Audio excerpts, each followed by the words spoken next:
తీసుకున్నారు, ఆ నిర్ణయం తీసేసుకున్నారు కాబట్టి ఆ ఫీజుల గురించి పెద్ద తేడా పడదు. ఓకే, ఇంకా అయిపోయింది కదా సార్, క్లోజ్ అయిపోయింది కదా, ఇది కంప్లీట్ చేయాలి కదా. వారు చెప్పిన దాంట్లో మాకేమి భిన్న అభిప్రాయం లేదా దీక్ష. ఎల్ఓపి గారు క్లియర్ గా పిపిపి అని నేను అదే చెప్తాను సార్.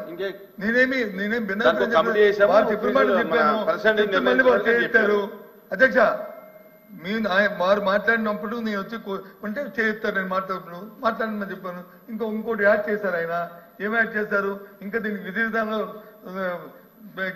అపాయింట్ చేశామండి కమిటీని, వాళ్ళు ఇచ్చిన తర్వాత వస్తున్నారు. మేము అది కూడా అడగలేదు. ప్రభుత్వం తాలూకా ఆలోచన, ప్రభుత్వం తాలూకా ఏ విధానము అని అడిగాము.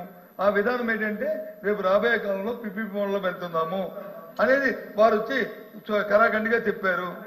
మళ్ళీ మా అచ్చెన్నాయుడు గారు మాట్లాడమండి సార్, కూర్చుంటారు.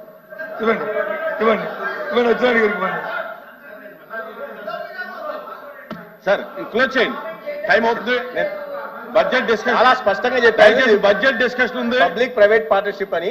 అయితే ఒక్క విషయం అధ్యక్ష, చాలా నేను గతంలో కూడా చెప్పా, ఎల్ఓపి గారు ప్రజా సమస్యల మీద మేము స్పందించాలి అది ఇది అంటుంటారు. అయితే నాకు చిన్న ఇదేంటంటే విజయనగరం కాలేజ్ 4 సంవత్సరాల క్రితం మొదలవుతే 21% ఫైనాన్షియల్ ప్రోగ్రెస్ ఉంటే వాటి మీద ఎందుకు వారు దృష్టి పెట్టట్లేదు?